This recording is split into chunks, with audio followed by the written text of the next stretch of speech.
Il-Union Maltija għal-Qwiebel u l-Infermieri l-MUMN laqet l-inkjesta maġisterjali brabta mal-mowt naturali ta' Stephen Manjon fid-Dipartiment tal-Emerġenza fl-aħħar ta' wissu li għadda. Fi-stqarrija l-MUMN ikkundannat l-attakk fuq l-infermieri u ħaddiema oħrajn tas-settur tas-saħħa kemm fuq il-midja soċjali u anke f'konferenzi l-aħbarijiet politiċi, referenza ċara għal dik li għamel il-Partit Nazzjonalista permezz tad-deputati tiegħu Adrian Delija u Jinfassal Luħaġi l-għada limit Manjon u kummenti li għadda Jason Azzopardi dakinhar stess. L-MUMN sostnit li mowt naturali ta' pazjent qatt m'għandha tiddawwar f'ballun politiku, speċjalment meta l-fatti kienu għadhom ma ħarġux. Intqal li l-allegazzjonijiet ippruvaw jattakkaw biskop politiku lill-Ministeru għas-Saħħa u l-Gvern billi jużaw attakk fuq il-ħaddiema tas-saħħa.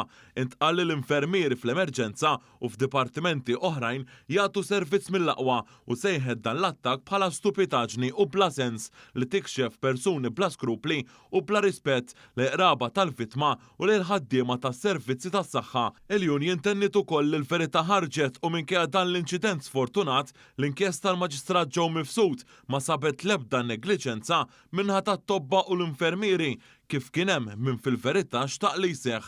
Intqal li l-fatt li 40 infermier ġdid bdew jaħdmu fid-Dipartiment tal-Emerġenza din il-ġimgħa kif ħabbar il-Ministru responsabbli Joe Bela turi li tassew hemm irrieda politika biex jiġu indirizzati l-bżonnijiet tal-pazjenti għal servizz aħjar. Sa dan it-tant l-MUMN ukoll ċaħdet dikjerazzjoni mill-Assoċjazzjoni Medika Maltija il-MAM l-erba' brabta ma' dawk li sejħet akkużi folozz dwar l-eluq ta' wards fl-Isptar Mater Dei li ddeskrivita bħala deċiżjoni ta' niket. Minkejja dan il-Union tal-Infermiera u l-Qwiebel qalet li l-ward kienet tintuża għal plastic surgery. Iżda ittieħdet fi żmien il-pandemija u issa mill-ġdid qed terġa' isservi kif kienet dejjem intenzjonata waqt li pazjenti fuq ventilazzjoni ġew trasferiti għal sala aktar attrezzata għal dan il-għan. Nhar it-tlieta il-Ministru għas-Saħħa elenka 18 miżura bil-għan li ttejbu s-servizzi tas-saħħa li iżda qed jiġu ostakolati mill-MAM.